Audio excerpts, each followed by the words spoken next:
യാത്രാസ് കിച്ചന്റെ പുതിയ വീഡിയോയിലേക്ക് എല്ലാവർക്കും സ്വാഗതം. ഇന്നൊരു പഴയകാല രുചിക്കൂട്ടാണ് നമ്മുടെ ചക്കക്കുരു കറി. ഇന്നത്തെ കുട്ടികൾക്കൊക്കെ ചക്കക്കുരു എന്ന് കേൾക്കുമ്പോൾ ഭയങ്കര ഒരു വിഷമമാണല്ലേ കഴിക്കാനൊക്കെ. പക്ഷെ ഈ ഒരു രീതിയിലൊന്ന് തയ്യാറാക്കി കൊടുത്ത് നോക്കിക്കേ, അവർ ഒരുപാട് കഴിച്ചിരിക്കും, ഉറപ്പാണേ. എന്നാൽ പിന്നെ വൈകണ്ട, നമുക്ക് വീഡിയോ ഒന്ന് കണ്ടു നോക്കാം. നമ്മളിവിടെ കുറച്ച് ചക്കക്കുരു ഒക്കെ എടുത്ത് വെച്ചിട്ടുണ്ട് കേട്ടോ. ഇനി അതിനെ ചുരണ്ടി ഒന്ന് വൃത്തിയാക്കി എടുക്കണം. ചക്കക്കുരു നമ്മൾ ചുരണ്ടാനായിട്ട് തുടങ്ങുമ്പോൾ ഒരു കുഞ്ഞു മൂക്ക് പോലൊരു ഭാഗം ഉണ്ടല്ലോ ചക്കക്കുരുവിൻ്റെ, അവിടെ തൊട്ട് ഇങ്ങനെ ചുരണ്ടി എടുക്കുകയാണെന്നുണ്ടെങ്കിൽ പൊളിക്കാനായിട്ട് എളുപ്പമുണ്ടാവും. അതുപോലെ തന്നെ പുറംതൊലി മുഴുവൻ കളയുക, അകംതൊലി നമുക്ക് ഒരുപാട് കളയരുത്, അതിന് ഒരുപാട് ഗുണങ്ങളൊക്കെ ഉള്ളതാണ്. അങ്ങനെ നമ്മൾ ചക്കക്കുരു ഒക്കെ ഒന്ന് ചുരണ്ടി വന്നിട്ടുണ്ട്. നീളത്തിലോ വട്ടത്തിലോ എങ്ങനെ വേണേലും നമുക്ക് അരിഞ്ഞെടുക്കാവുന്നതാണ്. ഞാൻ ഇച്ചിരി നീളത്തിൽ തന്നെയാണ് കേട്ടോ ഇന്ന് അരിഞ്ഞെടുത്തിരിക്കുന്നത്. 4ആയിട്ട് മുറിച്ചെടുത്തു. എല്ലാം ഒന്ന് റെഡിയാക്കി വെച്ചിട്ടുണ്ട്. ഇനിയിപ്പോൾ നമുക്ക് നല്ല വൃത്തിയായിട്ടൊന്ന് കഴുകിയെടുക്കാം.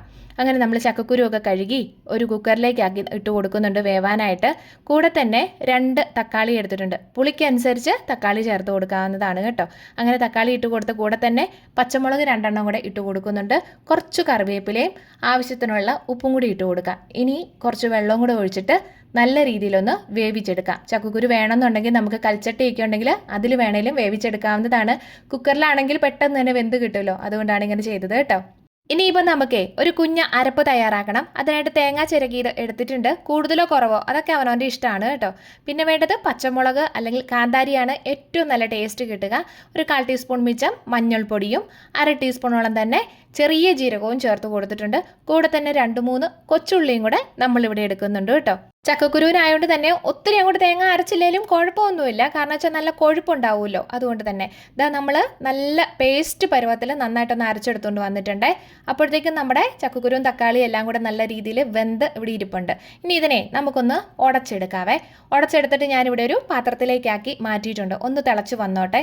അത്യാവശ്യം നല്ല രീതിയിൽ തന്നെ ഉടച്ചെടുത്തോളൂ, കുഴപ്പമില്ല. എന്നാൽ ഒരുപാട് അങ്ങോട്ട് ഉടച്ച് കളയരുത്, കാരണം വെച്ചാൽ ചെറിയ ചെറിയ കഷ്ണങ്ങളൊക്കെ കടിക്കാനായിട്ട് കിട്ടുന്നതാണ് നല്ലത് കേട്ടോ. ഇനി ആ അരപ്പെല്ലാം കൂടെ നമുക്ക് കറിയിലേക്ക് ചേർത്ത് കൊടുക്കാവുന്നതാണ്. അരപ്പ് ചേർത്ത് കൊടുത്തതിന് ശേഷം ഉണ്ടല്ലോ, പെട്ടെന്ന് തന്നെ കറിയെല്ലാം നല്ല രീതിയിലൊന്ന് ഇളക്കി കൊടുക്കണേ. ചെറിയ ചെറിയ കട്ടകൾ പോലെ ഒന്നും കിടക്കാൻ പാടില്ല. ഇത്ര ലൂസായിട്ടാണ് നമ്മൾ അരച്ചെടുക്കുന്നത്. എന്നിരുന്നാൽ പോലും അതിൻ്റെ കൂടെ തന്നെ നമ്മൾ വെള്ളം ചേർക്കുമ്പോഴും തിളപ്പിച്ച വെള്ളം ചേർക്കാനായിട്ട് ശ്രദ്ധിക്കുക. പച്ചവെള്ളം ചേർത്ത് കഴിയുമ്പോൾ ആ ഒരു കറിയുടെ ടേസ്റ്റ് തന്നെ മാറിപ്പോകുന്നുണ്ട്. ഇനിയിപ്പോൾ കറി നമ്മൾ വെള്ളമൊക്കെ ചേർത്ത് കൊടുത്തതിന് ശേഷം ഒന്ന് ഇളക്കിയും കൂടെ കൊടുക്കണം കേട്ടോ. ലോ ടു മീഡിയം ഫ്ലെയിമിൽ ഇട്ടിട്ട് വേണം റെഡിയാക്കി എടുക്കാനായിട്ട്. ഒരു പച്ചമണമൊക്കെ നല്ല രീതിയിലൊന്ന് മാറണം. വെട്ടി അങ്ങോട്ട് തിളക്കേണ്ട കാര്യമൊന്നുമില്ല, എന്നാൽ അത്യാവശ്യം തിളച്ച് നല്ല റെഡിയായിട്ട് വരികയും വേണം ആ ഒരു പരുവത്തിൽ. ഇതുപോലുള്ള കുഞ്ഞു കുഞ്ഞു റെസിപ്പീസൊക്കെ നമ്മുടെ ചാനലിൽ ഒരുപാട് അപ്ലോഡ് ചെയ്തിട്ടുണ്ട്. കാണാത്തവരൊക്കെ ഉണ്ടെങ്കിൽ ഒന്ന് കണ്ടു നോക്കൂ. അതുപോലെ ഓണം റെസിപ്പീസും ചെറുതായിട്ടൊക്കെ നമ്മുടെ ചാനലിൽ അപ്ലോഡ് ചെയ്തിട്ടുണ്ട്. അങ്ങനെ നമ്മുടെ കറിയൊക്കെ ഏകദേശം ഒരു പരുവത്തിലായിട്ട് തിളച്ച് വന്നിട്ടുണ്ട്. ഇപ്പോൾ നമ്മൾ സ്റ്റൗ ഓഫ് ചെയ്തിട്ടുണ്ട് കേട്ടോ. ഇപ്പോൾ കടുകും കൂടെ പൊട്ടിച്ച് നമ്മളിതിലേക്ക് ചേർത്ത് കൊടുക്കുന്നുണ്ട്. വെളിച്ചെണ്ണയ്ക്കകത്ത് തന്നെ കടുക് പൊട്ടിച്ച് ചേർക്കുക. അതുപോലെ ഒരു കുറച്ച് മാത്രം കൊച്ചുള്ളിയും കൂടെ വറുത്തിടാനായിട്ട് മറക്കരുത് കേട്ടോ. അങ്ങനെ നമ്മുടെ കറിയെല്ലാം ഒന്ന് സെറ്റായിട്ട് വന്നിട്ടുണ്ട്. വേണമെങ്കിൽ ഒരു ശകലം നേരം മൂടി വെച്ചോളൂ, ഇല്ലെങ്കിൽ ഇപ്പോൾ തന്നെ ഉപയോഗിക്കാവുന്നതാണ്. സൂപ്പർ ടേസ്റ്റാണ്, കുട്ടികൾക്കൊക്കെ ഒരുപാട് ഇഷ്ടമാവും. വീഡിയോ ഇഷ്ടമായെന്ന് പ്രതീക്ഷിക്കുന്നു.